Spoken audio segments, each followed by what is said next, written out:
A'udhu billahi minash shaitanir rajim. Bismillahir rahmanir rahim.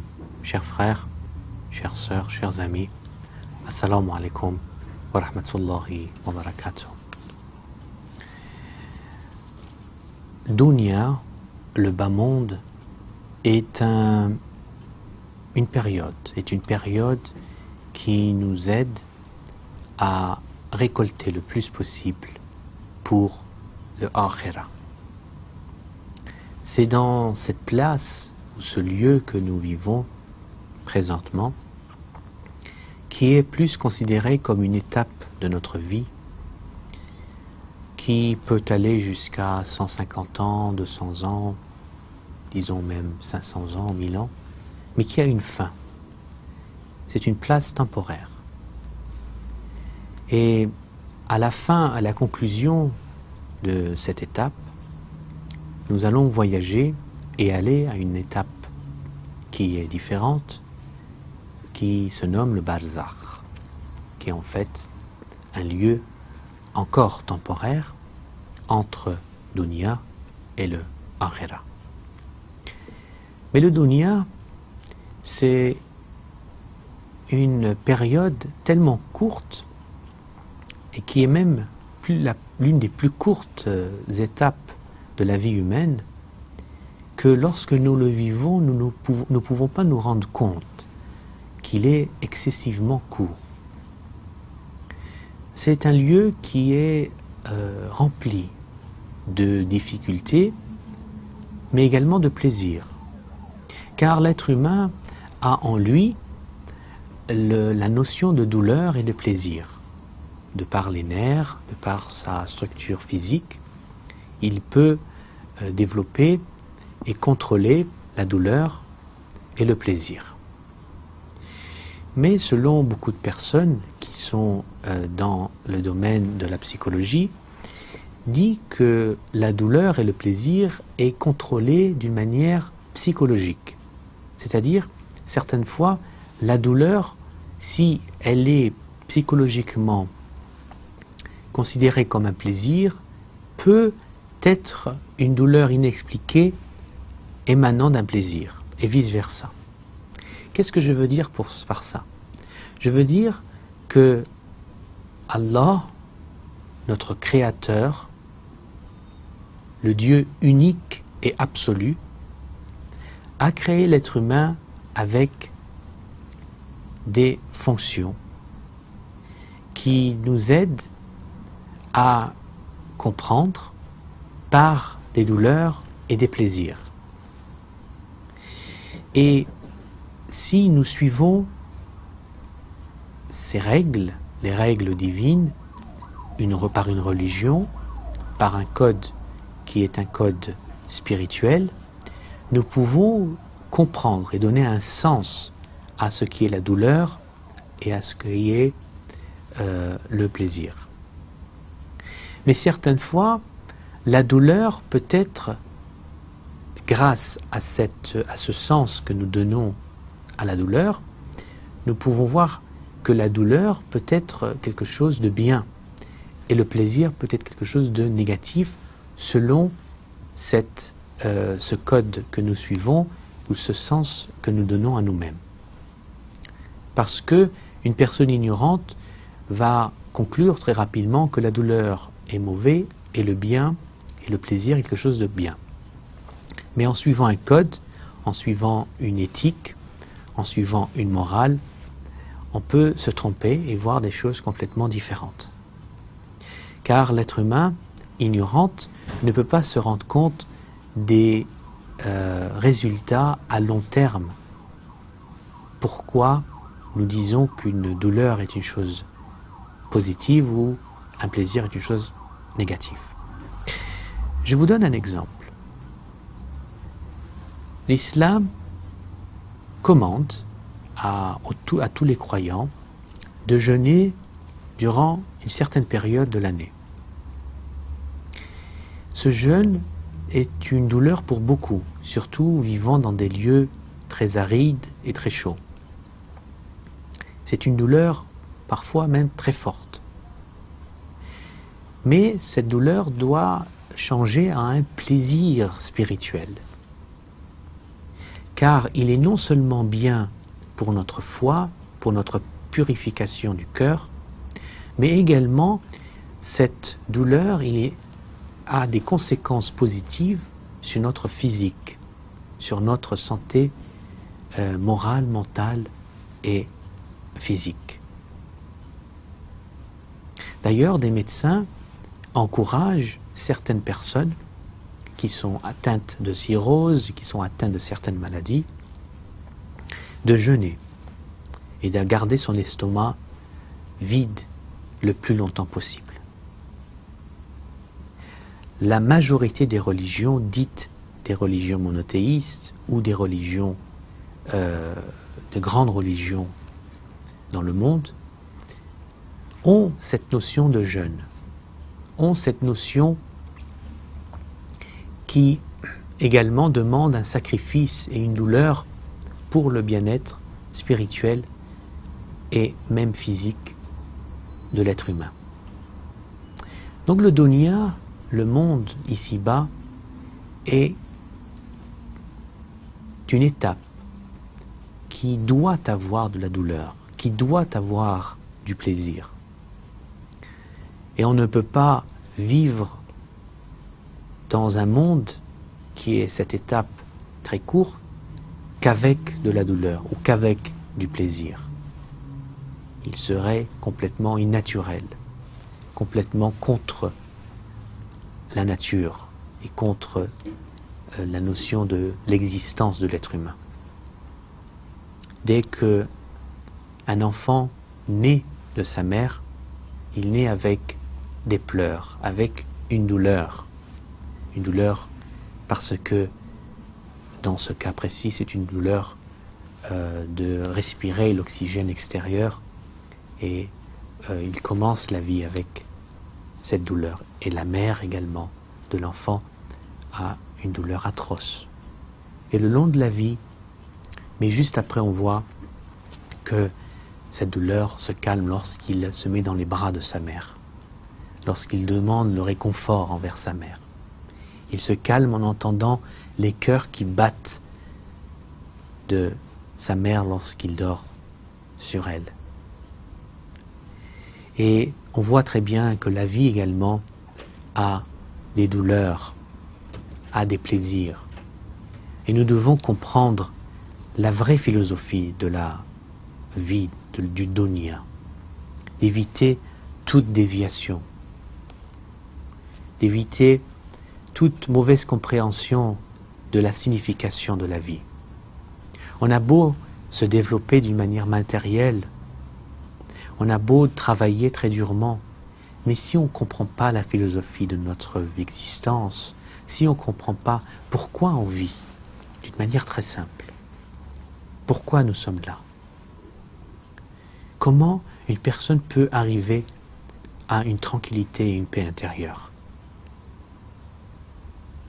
On ne demande pas que l'être humain suive des religions basées sur des contes de fées ou sur des faits qui sont pour apaiser et tranquilliser d'une manière erronée le moral et la psychologie de l'être.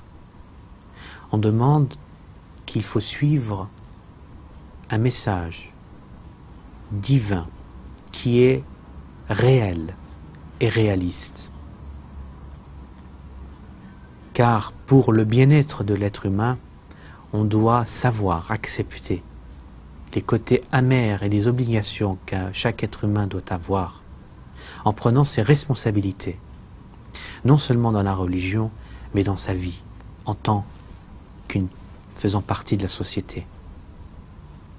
Et c'est à cause de cette mauvaise compréhension, de ne pas comprendre en profondeur ce qu'est l'existence et notre devoir en tant qu'être humain dans ce dunya, qu'il y a des déviations ignobles telles que l'alcool, la drogue, le crime, la haine et même le suicide.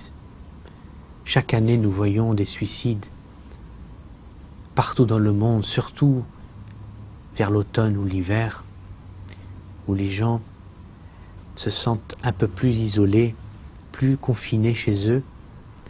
Et c'est cet esprit ou ce ressentiment d'isolement, car il est complètement détaché de son divin, il trouve simplement la seule voie de se suicider pour en finir avec cette responsabilité qu'il doit avoir, pour s'échapper par faiblesse contre la réalité qu'il doit faire face, parce qu'un vrai homme ou une vraie femme qui doit être digne de nous, c'est une personne qui est face à ses responsabilités, qui doit travailler et accepter toutes les épreuves et tous les défis qu'il doit avoir dans la société. Et Allah lui-même, après chaque difficulté, avec la patience, avec la foi et l'amour, il vous donnera des lueurs d'espoir, il vous donnera des chemins qui vous aidera à trouver des solutions. Mais en étant lâche et en étant peureux, en fuyant ses responsabilités par l'alcool, par la drogue, par la musique, etc., vous ne faites que délayer et rendre encore même plus grave votre situation envers votre Créateur. Nous avons plusieurs hadiths en montrant que le noble prophète, l'imam Ali et tous nos imams infaillibles ont dit que le monde, le dunya, c'est quelque chose qui ne vaut rien pour nous. C'est en fait une période où nous travaillons, une période que nous devons absolument faire de notre mieux pour pouvoir être encore et collecter ou amasser encore plus de bonnes actions pour le jour du jugement dernier. L'imam Ali alayhi salam a dit dans un hadith: Ad-dunya liman tarakaha wa akhiratu liman talabaha. Le monde est pour celui qui l'abandonne et l'au-delà est pour celui qui le recherche. Également, nous voyons le noble prophète a dit dans plusieurs hadiths d'ailleurs qu'il est interdit de insulter ou de dénier le dunya sans aucune connaissance. Rasulullah sallallahu alayhi wa sallam a dit: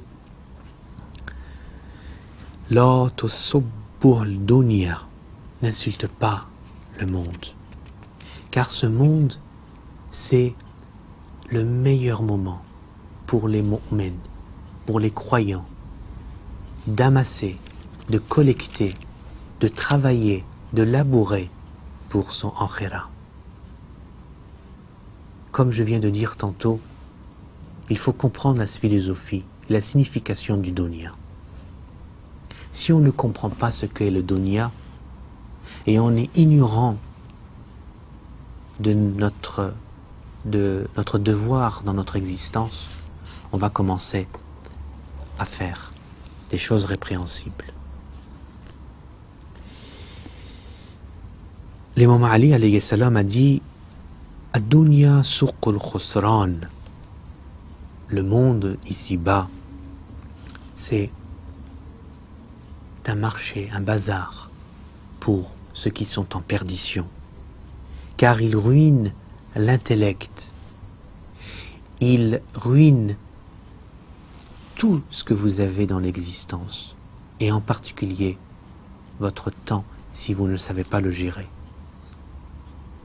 Il faut absolument être conscient de notre temps et de planifier son temps selon de ce que nous devons faire pour notre devoir. Al-dunya, comme dirait encore l'imam Ali alayhi salam, Al-dunya mazra'atul shar, c'est une ferme pour le diable, que toute personne qui veut s'investir dans cette ferme, veut construire des châteaux et des palaces, c'est comme un château de sable, comme une chose illusoire, parce que char, tout ce qui est diabolique, tout ce qui est mauvais, vient de par une illusion, vient de par une construction d'une chose temporaire, qu'on pense que c'est une chose solide, et on développe en faisant des péchés, par le hubb dunya, par cet amour que nous pouvons développer dans ce dunya, en essayant d'oublier que la finalité et la conclusion de ce dunya, c'est la mort. L'imam Ali encore a dit que le dunya, hubb al-dunya, donc l'amour de la vie, il corrompt l'intellect. Il rend une personne avec un cœur lourd et dur, qui le rend sourd et muet.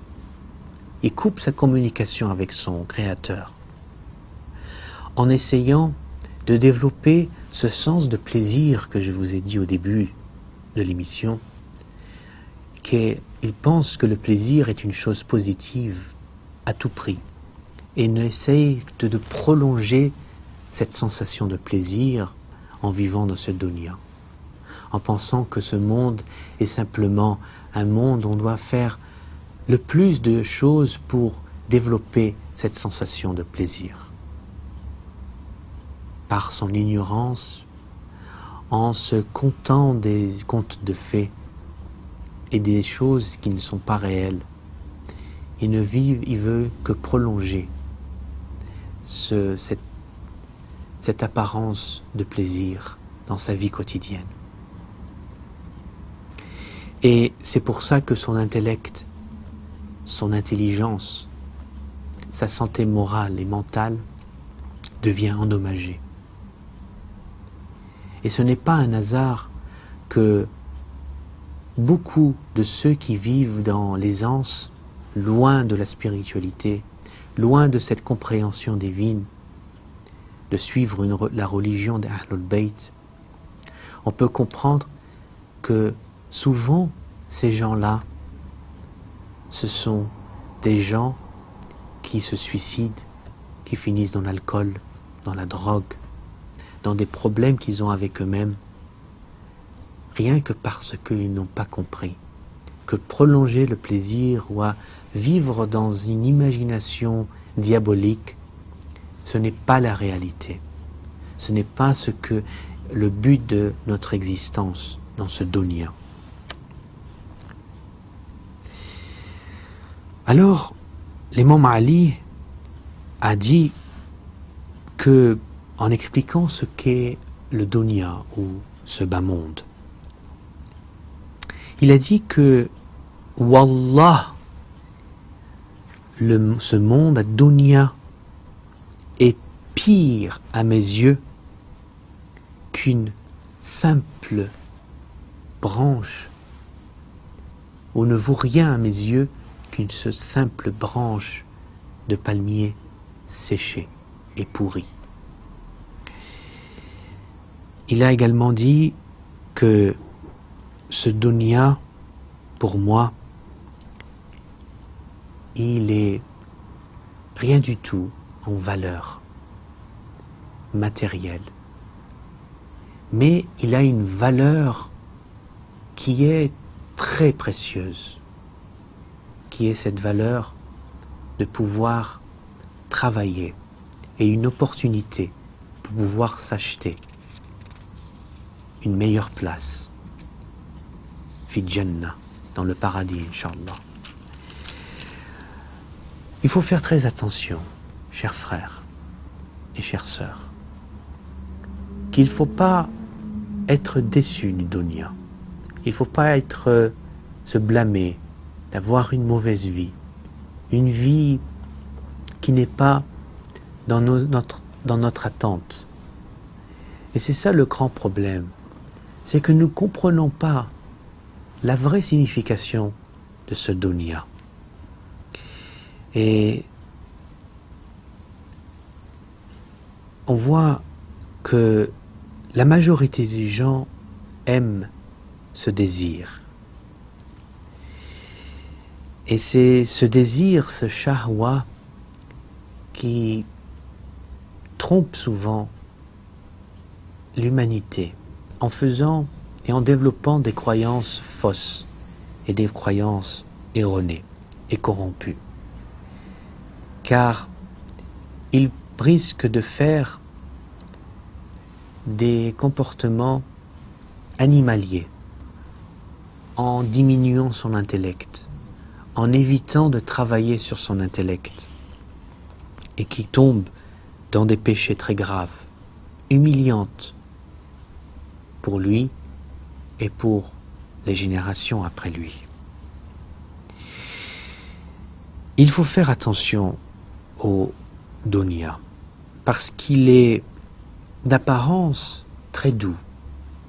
Je vous lis un hadith de l'imam Ali alayhi salam. Il est en apparence très doux et très sucré comme un fruit. Mais en fait, cette apparence, c'est simplement une apparence charnelle, illusoire. Que si nous voyons le dunya dans ce sens, nous serons en perdition totale. Et nous serons dans une situation où on va voir à long terme que nous avons non seulement perdu ce dunya avec plein de regrets, mais nous avons également perdu le akhira. Parce que le moment où Malak el-Maut, l'ange de la mort, va arracher notre âme et va nous appeler, la première nuit que nous allons passer dans la tombe, c'est la nuit la plus douloureuse. C'est une douleur physique, certes, mais également une douleur morale. Parce que nous ne pouvons plus avoir et contrôler ce plaisir que nous avons pu avoir dans ce dunya. C'est ça le grand problème. C'est que maintenant nous vivons sur cette terre en tant qu'être humain libre, libre de conscience, libre de choisir sa religion, libre d'habiter pratiquement là où on veut et d'avoir une vie décente en travaillant, en étudiant. Et nous sommes responsables de nous-mêmes. Et c'est ce moment-là qu'on doit utiliser notre intellect et notre intelligence d'une manière logique, raisonnable, et en demandant toujours tawakkul ala Allah et de mettre sa confiance en Allah en ouvrant le Coran et en suivant ses enseignements et les enseignements du noble prophète et des saints imams, que la paix soit sur eux. Je peux vous dire en conclusion de ce volet d'aujourd'hui que dunya est un moment d'opportunité pour l'être humain. C'est un moment qui est court, qui a plein de bonheur et de joie et de plaisir, mais également plein de douleurs, de difficultés et des fois de désespoir. Et c'est en se remettant à Allah, en se remettant au Ahlul Bayt, en lisant leurs enseignements, que nous pouvons voir que ces déceptions, ces difficultés, ces douleurs, en fait, ne deviennent rien du tout en nos yeux. Je peux vous donner très rapidement un petit exemple, que lorsque vous allez vivre d'une manière temporaire dans un pays ou dans un endroit, disons en Amazonie ou dans le Sahara, pour un mois, une année, vous allez avoir de bons souvenirs et de mauvais souvenirs durant ce voyage, avec des péripéties, avec des joies et des tristesses. Lorsque vous allez rentrer chez vous après ce voyage, la majorité du temps, les moments les plus difficiles seront oubliés, ou le niveau de la douleur durant ces moments seront moins douloureux lorsque vous allez vous rappeler de ce voyage. Mais vous allez que penser au plaisir et aux moments de joie que vous avez passés. Et notre vision vis-à-vis le dunya doit être comme ça. Notre vision doit être, nous sommes des voyageurs. Nous passons ici pour construire la société, pour aider au bien-être de l'être humain, pour récolter le plus possible de bonnes actions pour le akhira. Mais tout mauvais moment de notre vie, toute tristesse que nous pouvons avoir dans notre vie, on doit essayer de l'oublier et de le voir d'un bon côté, car cette vie est une vie temporaire. Et nous-mêmes, nous allons quitter ce monde. Donc cette douleur ne sera qu'une douleur temporaire. Et nous demandons à Allah, Inch'Allah, très sincèrement, de nous octroyer le paradis, d'être auprès des prophètes, des saints imams, des ulama, des gens qui ont été des gens vertueux, et de pouvoir sentir au moins leur parfum, de vivre dans l'éternité, dans le bonheur et dans la joie. Et tout problème que nous avons dans ce monde ne doit être considéré comme une épreuve, et une épreuve sucrée, une épreuve de joie. Pourquoi? Parce que ces épreuves, ça prouve qu'Allah nous aime et il veut, par son amour, nous tester, pour voir jusqu'où nous l'aimons et jusqu'à quel niveau et quel degré nous acceptons de suivre sa religion, malgré les défis et les problèmes que nous pouvons avoir dans ce monde. Sur ce, je vous espère en bonne santé et avoir une foi très forte. Et n'oubliez pas ceux qui vous demandent les doigts, les invocations. À très bientôt. Assalamu alaikum wa rahmatullahi wa barakatuh.